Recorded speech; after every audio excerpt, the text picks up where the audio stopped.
There's a turning point in every relationship, romantic, friendship, or even at work, when you suddenly realize you're always the one reaching out. You reply quickly. You explain yourself. You try to prove your worth, hoping your effort will finally make them see your value. You give your best self, believing openness and consistency will be enough. But slowly, the messages get shorter. Your presence starts to feel expected, then overlooked. You notice the shift. You feel invisible in the very place where you tried hardest to belong. The silence grows. And that silence forces a moment of truth. Not anger, not revenge, but clarity. The kind of clarity the Stoics spoke of. The understanding that your peace was never meant to depend on someone else's recognition, but on your ability to step back without resentment and let go with dignity. Chasing was costing you more than it was giving. Now imagine this. You stop chasing, and in the quiet that follows, something changes inside you. Not the strength to control others, but the strength to return to yourself. A silence that doesn't beg for attention, yet somehow becomes the loudest statement in the room. This is where genuine self-respect begins. Welcome to Stoic Daily, where your story matters. Share your experience or your biggest dream below. Every comment you leave is a gift. Here, your voice matters. We read with care, answer with heart, and treat your journey as part of our own. This is more than a channel, it's a circle of strength. If you're ready to value inner stillness over outside noise, subscribe and walk this path of clarity and self-mastery with us. 1. The power of stillness. Sometimes, the loudest presence in any room is the one who says nothing. There is a kind of silence that doesn't chase, explain, or beg, yet it unsettles those who once took you for granted. When you choose stillness, you are not punishing anyone. You are simply embracing it. You are reclaiming your energy. The world urges you to prove yourself, to clarify, to justify. However, the Stoics understood that true power lies in restraint. As Marcus Aurelius wrote, "Nowhere can man find a quieter or more untroubled retreat than in his own soul." Think back to the last time someone faded from your life without drama, without closure, just absence. That emptiness often lingers longer than any argument. Stillness works like a mirror, one that most people avoid. In that mirror, regret grows louder, assumptions collapse, and clarity becomes unavoidable. People fear silence because it exposes what they took for granted. Your absence forces reflection in ways words never could. True stillness is not revenge, it is self-respect. You pull back not because you lost, but because you choose to protect your peace. When you resist the urge to chase or explain after being ignored, sidelined, or taken lightly, you remind everyone, including yourself, that your worth is not negotiable. Silence doesn't argue, it reveals. And in that space, you see who values you enough to step forward and who quietly disappears. This is the psychology of stillness. Absence creates contrast, and contrast reveals truth. Epictetus captured this clarity when he said, "If someone does not want to be with me, I want to be with them even less." Seneca offered the same wisdom from another angle. The greatest remedy for anger is delay. Instead of overreacting or giving in, you pause. You allow others to sit in the quiet, and in that quiet, intentions surface without being forced. Try this. The next time you feel the urge to fix, chase, or explain, stop. Let the silence do the work. Initially, it may feel uncomfortable. You may fear losing the connection. But notice what happens next. Your energy begins to return. Your mind clears. And the people who genuinely value you reveal themselves through their actions, not their excuses. Sometimes, when you stop reaching, you become unforgettable. Ask yourself this: if you stopped filling every silence, what truths might finally surface? Would you actually lose connection, or would you finally see which connections were real? At Stoic Daily, We believe the most incredible power is the courage to be still when the world demands noise. Drop a comment below. How has your silence shifted a relationship? And what did it reveal to you? Now, let's move deeper. In the next lesson, we'll explore how this same stillness reshapes not just relationships, but also your inner life.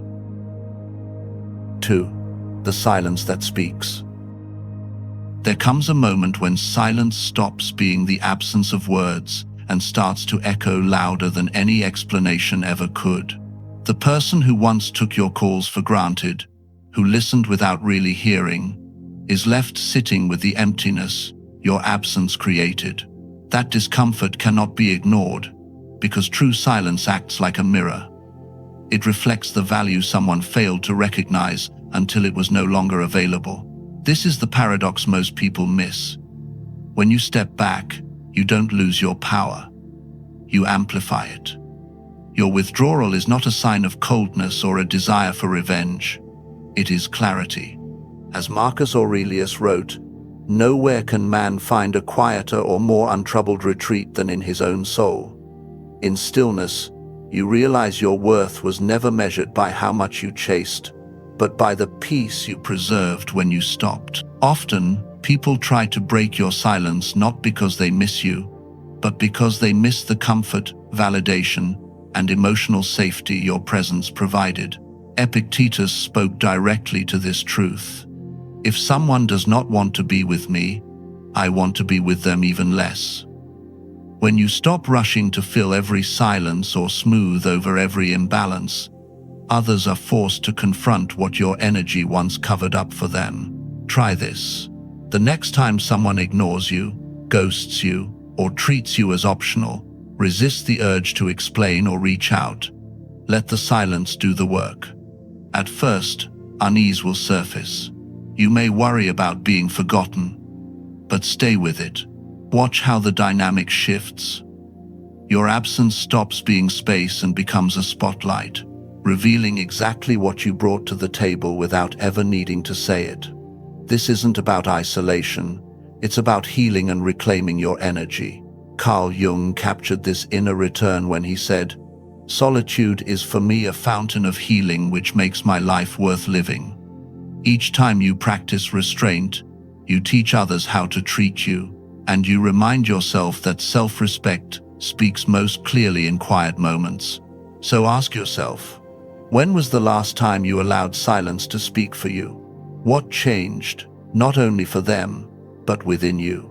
At Stoic Daily, we believe your absence can become your strongest statement. Share below. When did silence change everything for you? And once the silence settles, a deeper choice appears. Do you wait for someone else to fill the space? Or do you use that space to raise your standards? In the next lesson, self-respect takes the lead.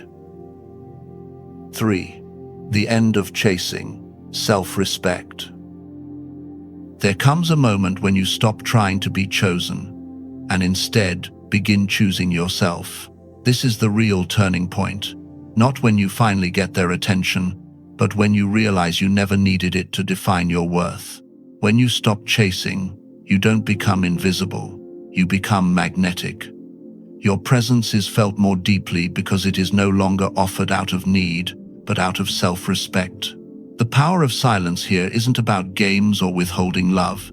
It's about reclaiming your emotional labor. As CarlJung said, "Solitude is for me a fountain of healing which makes my life worth living." In stillness, the energy you once spent seeking reassurance and approval returns home. You're no longer chasing understanding. You're gathering yourself back together. Most people never realize how much they carry until they set the weight down.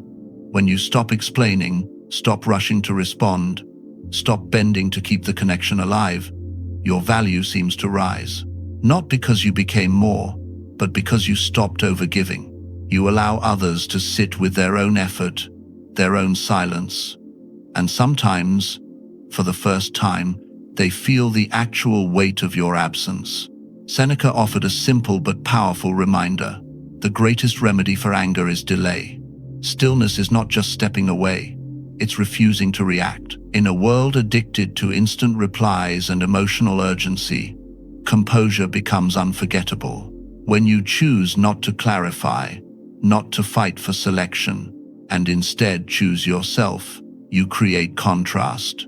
And contrast reveals truth. Try this. The next time you feel compelled to fix the silence or chase a response, pause, let the moment breathe. Notice what rises inside you, discomfort, fear, or relief. Then watch what happens around you.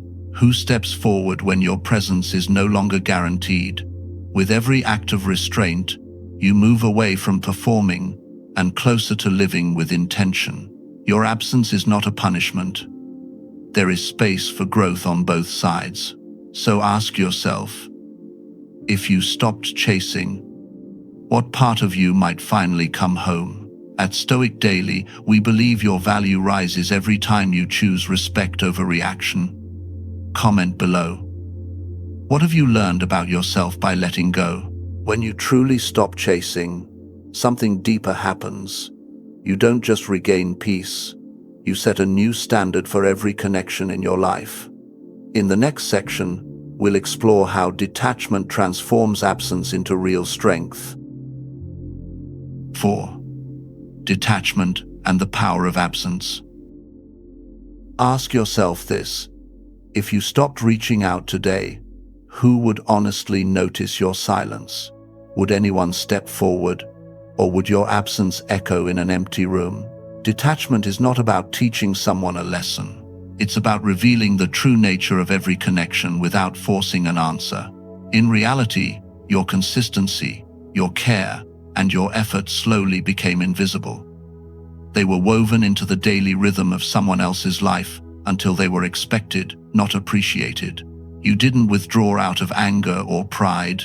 You stepped back out of clarity. And that's when the shift begins.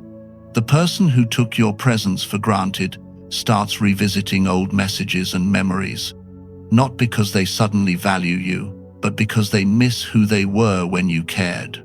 As Epictetus said, it is not things themselves that disturb us, but our opinions about them. Once you step back, their certainty dissolves, and questions replace comfort. This is the psychology of absence. When the comfort disappears, the mind fixates on what was lost, not always out of love, but out of dependence on the validation you once provided so effortlessly. People begin to sense that it was never just attention they relied on, but the intention behind it. Your belief in them became their safety net. Your patience quietly held everything together. But by the time they recognize what's missing, something inside you has already changed. Detachment doesn't make you colder, it makes it clearer. As you let go, you begin to see where you gave more than you received. And in that clarity, you forgive yourself for losing sight of your own worth. You stop measuring your value by how much you are needed. You stop shrinking to fit someone else's comfort zone. Try this. The next time you feel yourself chasing approval or stretching to hold a connection together, pause. Ask yourself, what am I really seeking right now? And can I give that to myself? Notice how the energy shifts when you become unavailable, not as a punishment, but as a sign of respect for your own boundaries. The tension eases, the mind steadies, and your standards quietly rise. Detachment isn't the end of connection. Sometimes, it's the beginning of healing. It's the space where your real self returns home. And when others come back searching for the version of you that overgave, let your silence reflect the growth they never witnessed. At Stoic Daily, we believe absence is not a punishment, but a path back to your own power. Share below. When did letting change everything for you? Letting go is often only the first step. The deeper challenge is healing the open loops and unfinished business left behind. So how do you truly move forward when closure never arrives? That's where the next lesson begins. 5. Closure, obsession, and self-healing. Have you ever tried to finish a puzzle, only to realize the last piece was never in the box? How long did you keep searching, convinced you'd feel complete if you just found it. In relationships, closure often feels the same. You keep chasing an ending that was never yours to complete.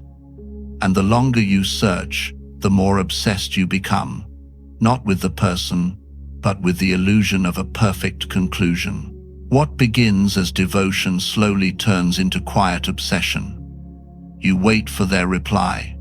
You replay their words. You lower your standards to keep the story alive. This is the silent cost of chasing.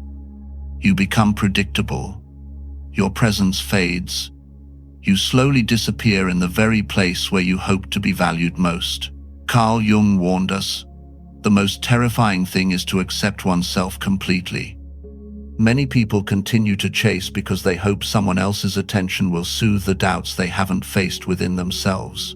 But the more you try to earn what should be freely given, the more your self-respect quietly erodes. Marcus Aurelius understood this inner trap clearly. If you are distressed by anything external, the pain is not due to the thing itself, but to your estimate of it. The real suffering is not their indifference. It's the belief that by giving more, explaining more, shrinking more, you'll finally feel enough. And here's the paradox. The moment you stop chasing, the illusion collapses. They were never on a pedestal. You lowered yourself to reach them. This is where healing begins. As you step back, the imbalance reveals itself. The connection only survived because you carried it. When you stop holding everything together, clarity arrives. Your loyalty was never a weakness. It was an effort, misplaced. Now, you reclaim your energy. You stop shrinking. Peace replaces the old urge to prove. Seneca put it, "No person has the power to have everything they want, but it is in their power not to want what they don't have." You no longer need validation from those who only recognize your value once you leave. Try this. Write down every connection or conversation where you are always the one sustaining it. Then, for 1 week, stop initiating. Don't announce it. Don't explain. Just observe. Notice which connections fade and which ones move toward you. This isn't rejection. It's a revelation. And with that clarity, the obsession begins to loosen its grip. The truth is, closure doesn't always come from the other person. Sometimes, self-healing means being done, not bitter, not broken, and just finished. Because your peace never lived in their recognition. It was always waiting for you to come home to yourself. At Stoic Daily, we believe healing begins the moment you stop begging for closure and start choosing yourself. Comment below. What unfinished story are you finally ready to let go of? And once you release the need for answers, a more profound shift begins. When you stop explaining, stop seeking validation, and quietly raise your standards, you create a new foundation for every connection that follows. That's where real self-respect takes root. The unforgettable silence. Every story of letting go is, at its core, a story of coming home to yourself. You spent years explaining, overgiving, shrinking to fit into someone else's world, only to realize that their response never decided your true value. CarlJung wrote, "The privilege of a lifetime is to become who you truly are." You claim that privilege not by chasing approval, but by standing quietly in your own clarity. Detachment is not walking away in anger. It's the moment you stop asking for permission to rest, to heal, to exist as you are. You no longer need to announce your absence or justify your boundaries. Marcus Aurelius reminds us, you have power over your mind, not outside events. The calm confidence you build within becomes far more magnetic than any attempt to explain yourself to those who never truly listened.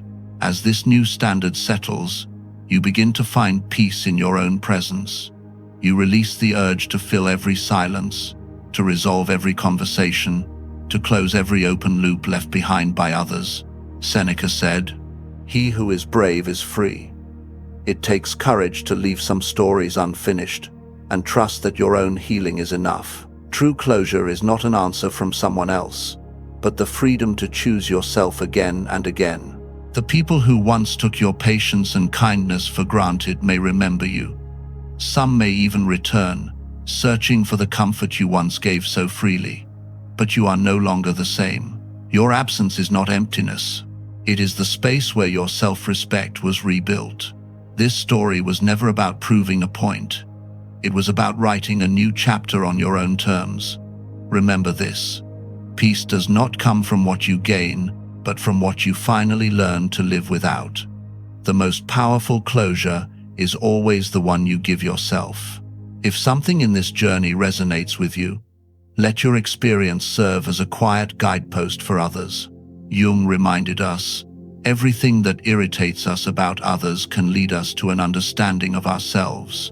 Let your silence teach you not only about them, but about your own strength. At Stoic Philosophy Daily, we believe every journey back to your true self creates a ripple of freedom for those who witness it. Share in the comments. What did your silence reveal to you? If this lesson resonated with you, please subscribe, like, and share it. Your path to self-respect may become someone else's turning point. If you're seeking more, discover the full path on my channel, Stoic Philosophy Daily.